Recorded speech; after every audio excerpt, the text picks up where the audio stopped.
Welcome, everyone. I'm John Forrester, here for an exploration of GTD for educators. This is a new topic, one that came up when there was a forum post from a couple of educators who were saying, wouldn't it be great to talk about how GTD applies for educators? In this case, the educators are David Drake and Eric Johnson. And welcome. Thank you guys for being here. And would each of you say a bit about your work and where you are and just introduce yourselves a bit? Thanks for having us. I'm Eric Johnson.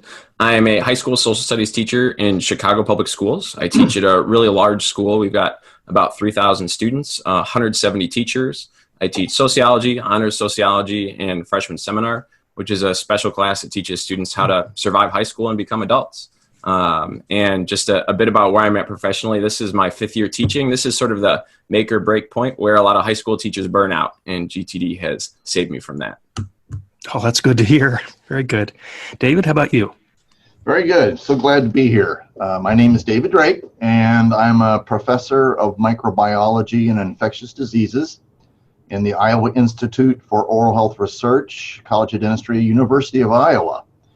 And so I'm going to be coming across from a faculty perspective in terms of research-intensive faculty.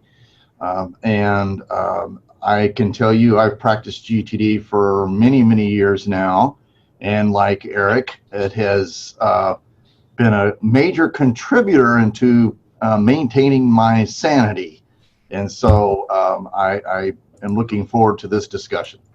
Sounds good. We have perspective then from a high school educator and a university level educator. And there may be some differences in how you apply GTD as educators, and I think that'll be interesting to find out what those differences might be, as well as what the similarities are. So I'm going to start with a question or two for each of you. Do you have a dedicated office space? Well, I can speak from a high school perspective. In a big public school, I'm very fortunate that I do have office space available to me. A lot of schools and the teachers don't have that. However, my office space is open plan, so productivity can be very challenging in my office space. David, how about you? Yes, I am very fortunate as the senior faculty member in the Research Institute. I have my own private office with a window. I have my own conference table in the office so I can have one-on-one meetings with my staff and graduate students and postdoctoral fellows. I have a door that I can close. In fact, I have a sign that I put on the door occasionally saying, please do not disturb. And all my colleagues know that means I'm doing focused work, and this is not a time, unless it's an emergency, of course, to knock on my door. If you have a conference table in your office, I assume you have meetings there some of the time at least? Yes. Yeah. Again, they're just one-on-one meetings. I have my lab manager. She comes up at least twice a week. And then if I have a meeting with a graduate student or a postdoctoral fellow, I'll invite them into my office. So those are scheduled meetings. Those are already on my calendar. And how about when you're teaching in a classroom? Is your system somewhat portable so that you can carry it with you? I can speak to that a little bit. I'm jealous of David having that conference table. For me, I share classrooms. I'm always on the go. If a meeting isn't something planned by state administration, if it's with a colleague, a lot of times we're just sort of roving the halls to find an open space. So we have to be mobile. And for me, my GTD system really relies on the inbox and having somewhere where I can put everything that comes up throughout the day as I'm meeting with people in all sorts of different locations. Okay. All right. Let's get to more of the GTD methodology questions. As educators, do you have areas of focus that you would say are educator related that somebody in another profession wouldn't have? Well, I can speak to that. Yeah, I would think so, because since I mentor graduate students, postdoctoral fellows, and junior faculty, one of my areas of focus I just have labeled as mentor. So all of the projects and actions and waiting for is within that area of focus. I'm research director for my clinical department, and so that's an area of focus. I have collegiate service, university service, national service, national board service. All of those things are separate areas of focus that I maintain. And of course, then I have teaching, and I have that as an area of focus, teaching. And so I give a number of lectures to classes. Usually, the largest is usually around 85 students. Most of the time with graduate students, it's much smaller. And so, and then I have scholarship as a area of focus. I have NIH grant writing as an area of focus. We're always writing grants. We're never satisfied with the level of support we have from the federal government, so we keep writing more and more grants. So that's all from the professional side. That's not touching the personal side, of course, but I have many areas of focus that I maintain. Eric, how about you? So this was an interesting one when you sent us these questions to think about. I noticed I have way more personal areas of focus than teaching, and I think that sort of reflects some of my philosophy as an educator. I really think it's important to take care of myself so I can be my best in the classroom. My education areas of focus are literally just sort of my two main hats at school, which is a debate coach and as just an educator. But, one thing I find, and I'm sure David could echo this, in a role as an educator in academia, there's sort of an infinite amount of work and an infinite amount of hats we put on. And, I think one of the rabbit holes to avoid as an educator doing GTD is you can get really granular. I could have an area of focus for a student that is like a trouble student that I got to work on for the whole year.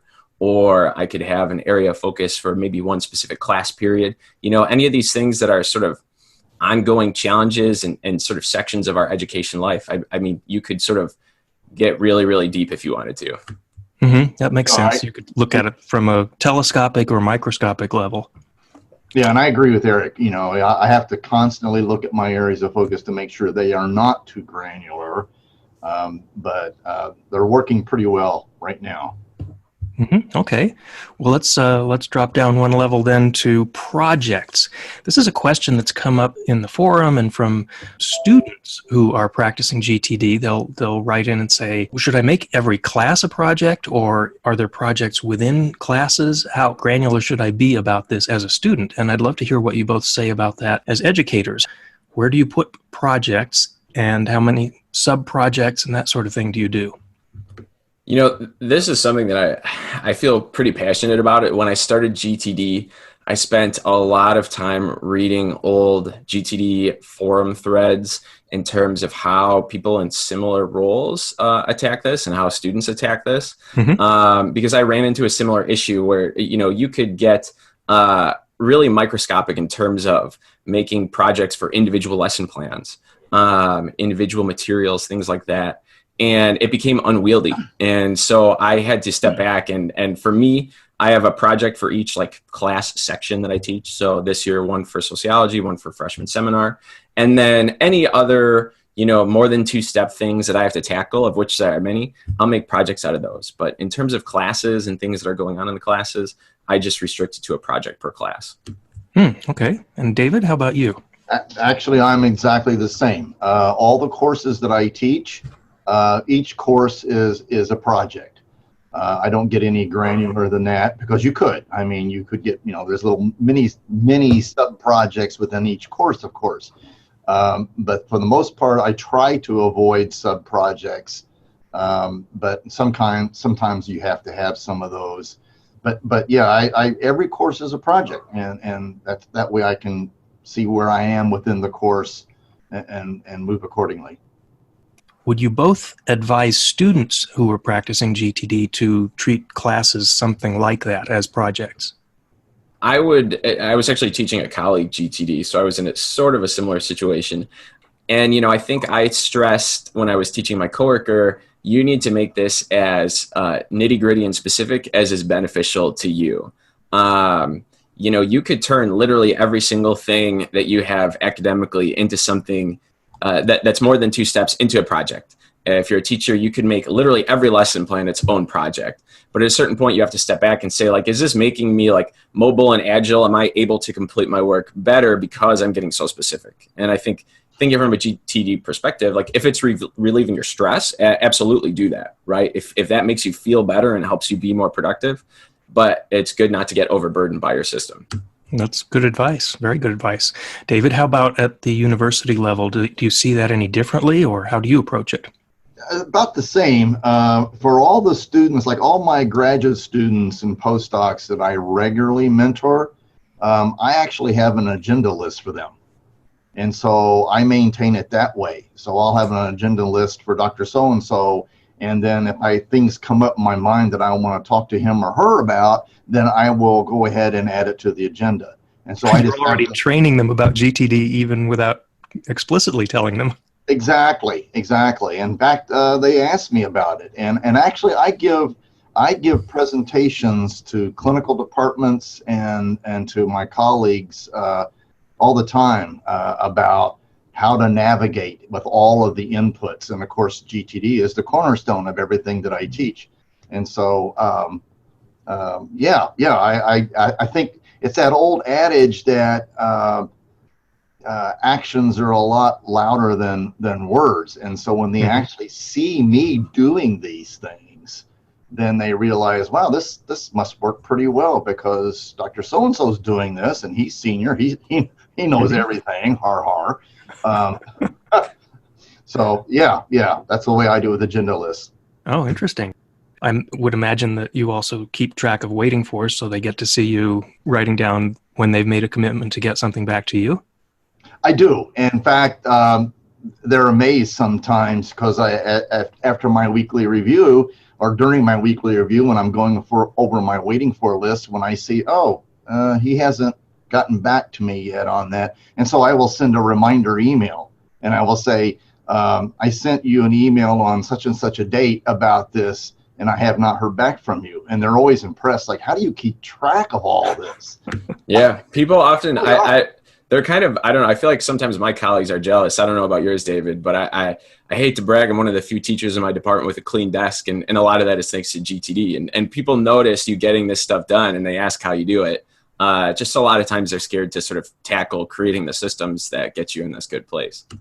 Exactly. I'm the same way. I do have colleagues that have said to me, it's like you always seem relaxed with everything that you've got going on. How in the world do you manage all this? I see this large door opening up.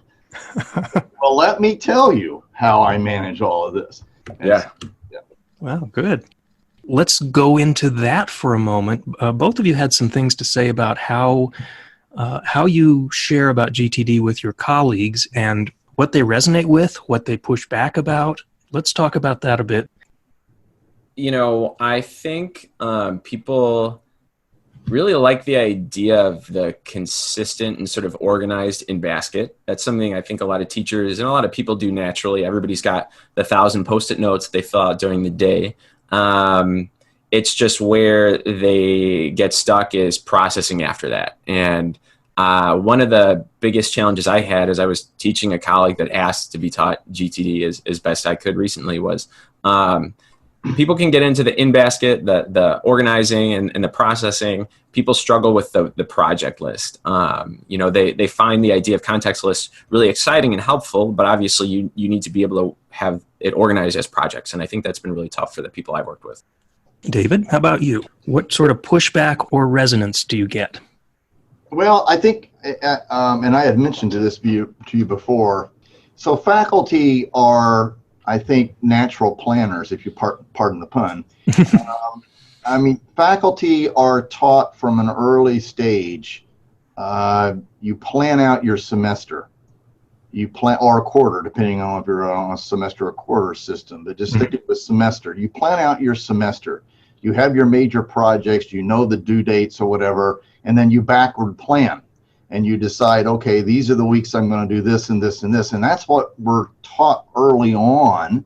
And so faculty love the whole idea of capturing all the inputs. I mean, that really opens some eyes, and they really love that. And clarifying what it means to them, putting in a trusted system. They love that concept of a trusted system. Organizing it, reviewing it, they love that. But the engaging step is where they, from standard boilerplate GTD, if you will, where they have some issues. They say, well, I can't decide in the moment, every moment, what to do next, because I have all of these major projects, all these due dates. I like to plan things out. I like to see on my calendar, okay, I got this time blocked off for that project. I got this time. And I do the same thing. And you guys have seen me on GTD Connect, where I have posted that I do time blocking because, for one thing, it prevents meetings from magically appearing on my calendar, particularly in my high focus times in the morning. And so when I tell them it's okay to make appointments with yourself, it's okay to block time off. Even David Allen has said within the forums, if you want to block every hour off, that's fine. It means there's something in your mind that you gotta settle it by having some protected time.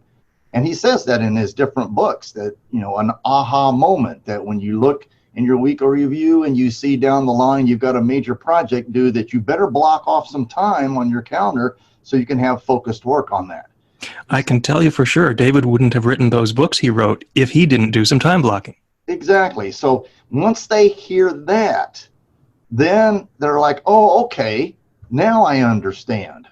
What I always tell them, though, is what you don't want to do is create a to-do list and put it on your calendar, because that's where things go wrong. I said, how many times have you created a to-do list? And everybody, if you do that, you create way beyond what you think you can do. You got all those time blocks on your calendar with all these little tasks, and then somebody shows up at your door and something has come up that's major that you've got to take care of. Your lab's just exploded or something, who knows, you know, and all of a sudden it's like, oh, well, all those time blocks I had, it's not going to work. All those tasks I had blocked, I'll just move them over to the next day. And so I say, you got to get away from that. You got to understand that. And now what I tell, and I think I mentioned that to you, John and Eric, that when you come to a time block that you have put on your calendar for focused work, and this is what I also do, I always ask myself the question at the beginning, is this still the best use of my time where I'm at right now? Because I may have made that time block a day ago or 2 days ago, but have things changed now that my priorities have shifted? Is this still valid, or do I need to focus on something else? So that's the part that I'm working with faculty on, in terms of, yes, you can time block. Yes, you can make appointments with yourself, but always ask yourself that question.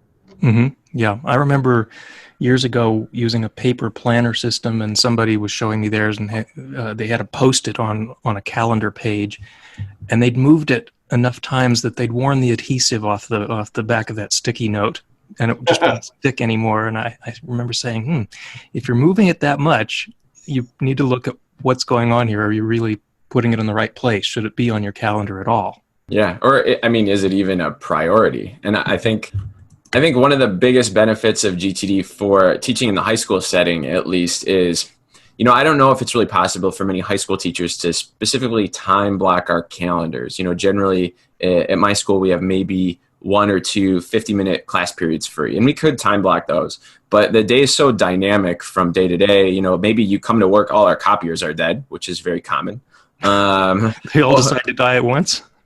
Yeah, that is a very common situation that we run into. Or, you know, you have everything like blocked out and planned out. You've planned out your entire semester day by day, minute by minute, which I don't, because so many interruptions happen. And, you know, you start your day and you find out a student is having a nervous breakdown, or there's some like horrific, you know, emotional need that you have to tend to with one of your kids. And I think GTD in the high school setting is really good at helping you navigate an environment where there's just little pockets that you can't really block, but you can tactically address what you need to address through your day when you have time. Interesting. That leads right into the next thing I was going to ask you both about, because in our email before this, you'd both brought it up, that surprises show up like they do for anybody else. What kinds of surprises show up for you? How does that fit into your world with lesson plans and classes that are on a schedule? Let's talk about surprises, interruptions, and the unexpected. I mean, sort of exactly tied into what I was saying before. I mean, every day in the classroom in a high school comes with surprises. You know, I've had kids stab themselves on notebooks. Somebody throws up. There's an assembly that nobody told you about. And, you know, that usually is pretty fun. Suddenly you're going to watch like people play drums all day or something. But, your best laid plans are regularly shifted and adjusted. And I think one of the biggest things beyond the GTD system allowing you to sort of tactically change plans is this philosophy that, interruptions are just shifts in immediate priorities. And I wonder if David can echo this as well, but people in teaching roles, I feel like often get really mad when their stuff gets interrupted or their plans get changed. I think teachers really feel like what they have to say is the most important thing in the world, and I won't disagree with that. But knowing that you have the system to help you navigate that interruption is really helpful. Yeah, I agree completely, Eric. And that's the beauty and strength of a GTD practice. And so, as I said, I put time blocks on. Again, it's just to protect my time if I need to focus on something in the morning. If it's really, really I need to focus and I can't be disturbed, I can put a do not disturb sign on my door. But I can tell you even that doesn't work. And for an example, I would do that because, I got a really heavy deadline here. I got to work on this grant. And I will do that in the morning, and I'm all ready to go, and my cell phone goes off, and it's my 85-year-old father that wants to talk to me.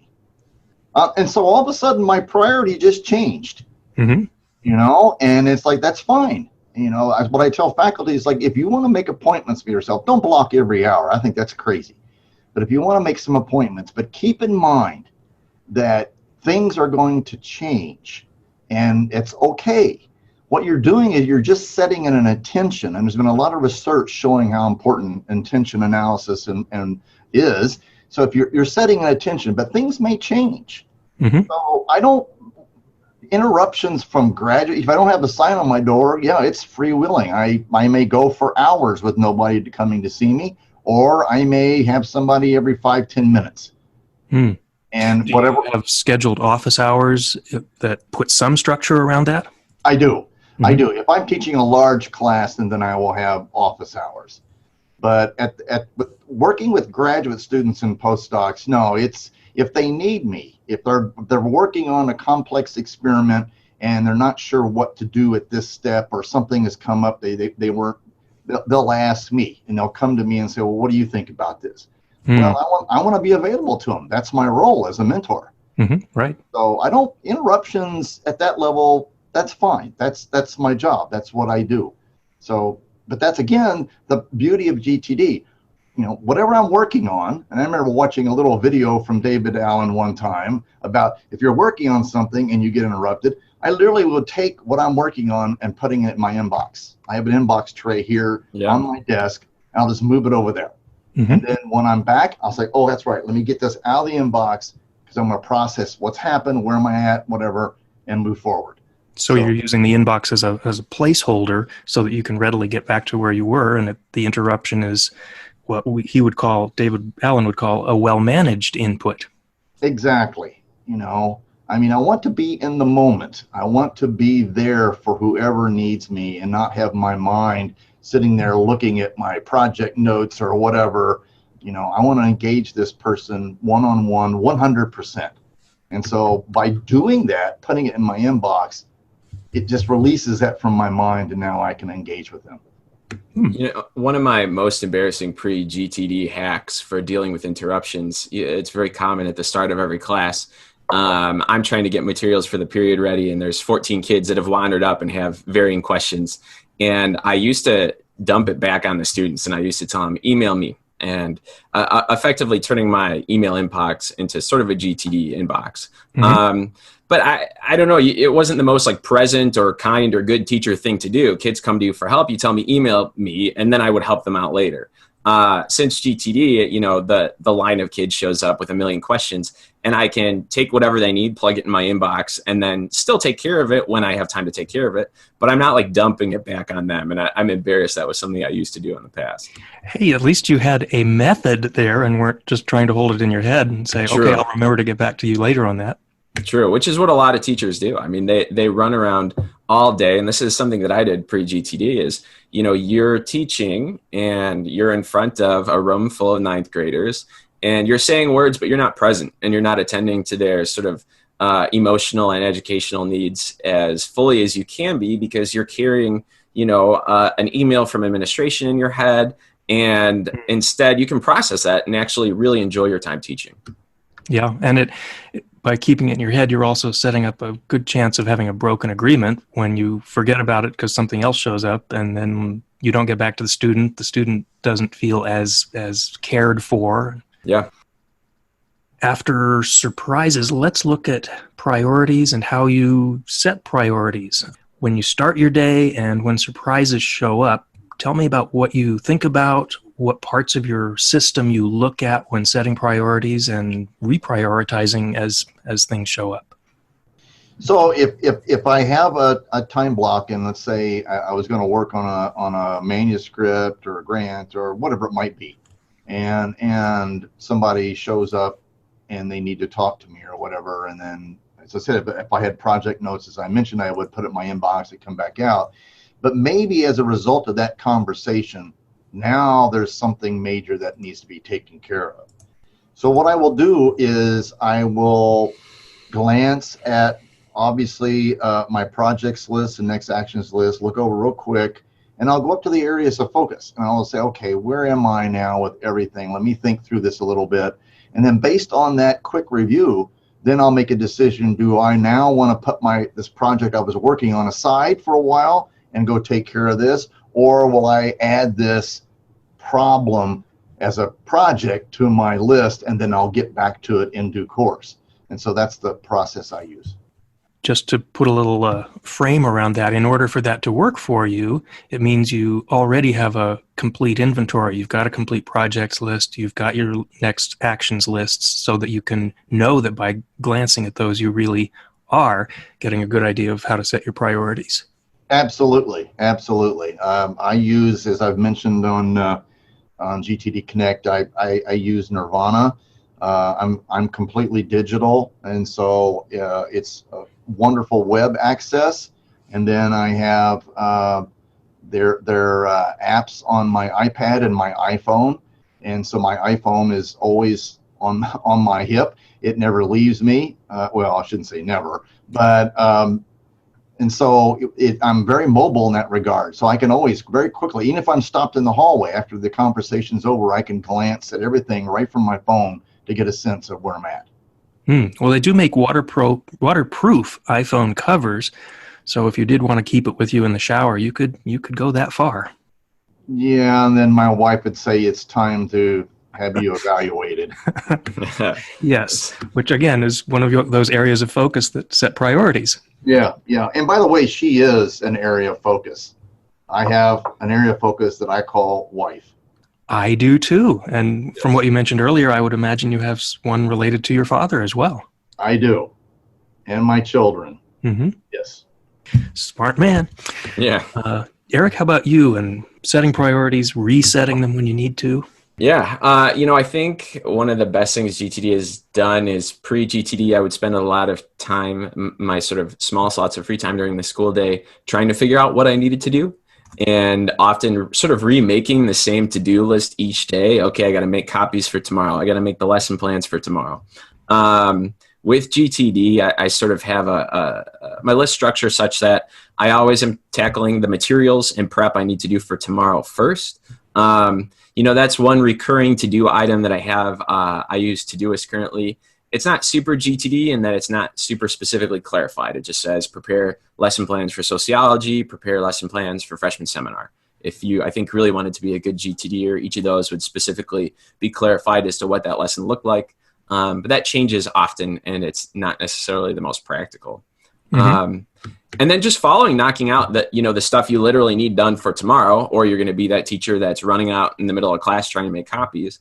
After that, I just sort of look at my list. And the cool thing about GTD, actually, and I don't know if my bosses necessarily would love to hear this, but I look at, my personal stuff, I look at my school stuff, and I just tackle strategically what's on my mind based on my context. If I'm at work and I'm at my computer and it would make me feel better if I knocked out my budgeting right now and maybe did grading later, I'll take care of that. I feel okay tackling, whatever I have on my mind just based on where I'm at. Mm-hmm. Years ago, I read a book that had a recommendation for how to process your inbox. And he said, do the personal stuff first.